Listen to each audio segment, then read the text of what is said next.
Welcome to the EFL report on the Wit. We'll be taking a look at the Sunday matchups and break down the teams and their statuses after this past week.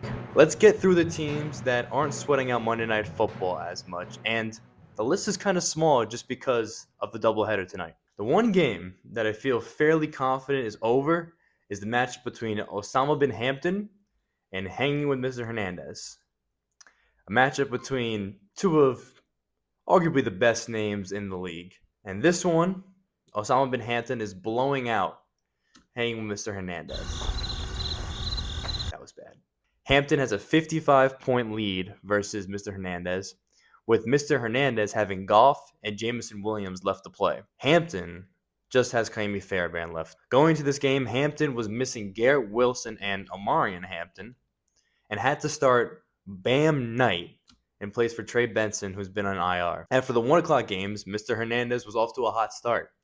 Thanks to 26.9 points from Quinshon Judkins, Hampton already had Chase Brown on Thursday Night Football, who scored just above 13 points. And that was it. There wasn't a lot else going on.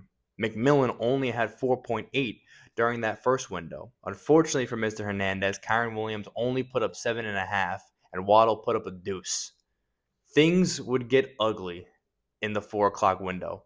QB Bo Nix would drop 41.96 points in a heartbreaking for Giants fans, in a heartbreaking win over the Giants. Couple that with 12.5 from the Packers defense and 14.9 points from Tyler Warren, and you have yourself a 93% win probability before the 8 p.m. games. Bijan will give Mr. Hernandez a bit of a boost, scoring 18.2, but it feels more like the Chris Paul meme where he hits the three to cut the lead to, in this case, 55. Hampton looks to get a second win off the season after starting off 0-4. No matter what happens to Mr. Hernandez, he will still lead the Northeast Division. The next game that would require some similar magic would be the Taylor Park Boys versus Baker Mayfuck. The game was pretty even to start, with the Park Boys up to a 54% win probability after 1 o'clock. Both squads had their defenses put up double-digit points.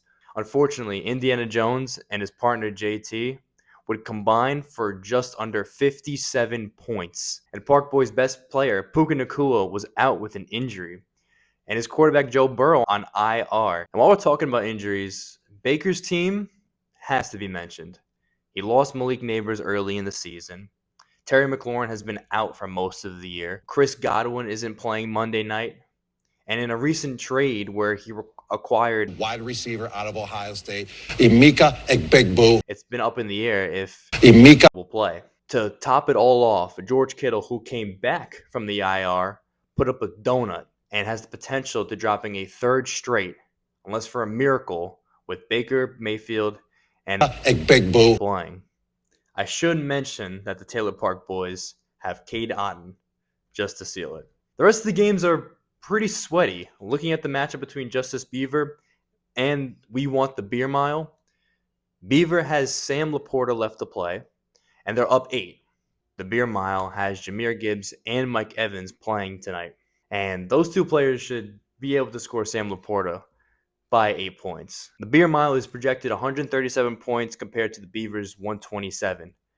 By the time the first Monday Night Football game is over, we'll know the outcome of that game. The Beer Mile has been one of the best teams in the league, sitting at 5-1, suffering their first loss 2 weeks ago, while Justice Beaver is right at 500 and is coming off a 2-game win streak. The game that's only separated by an 11th of a point is the Sweet 16 versus the Boss Bros. Now, the Sweet 16, being my team, has Ken Walker, Amon-Ra, and Jason Myers, compared to the Boss Bros just having CJ Stroud.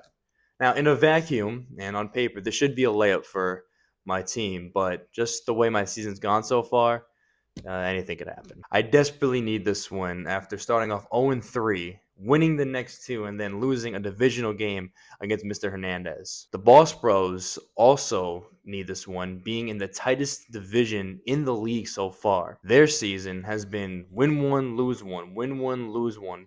The past 6 games has been really up and down.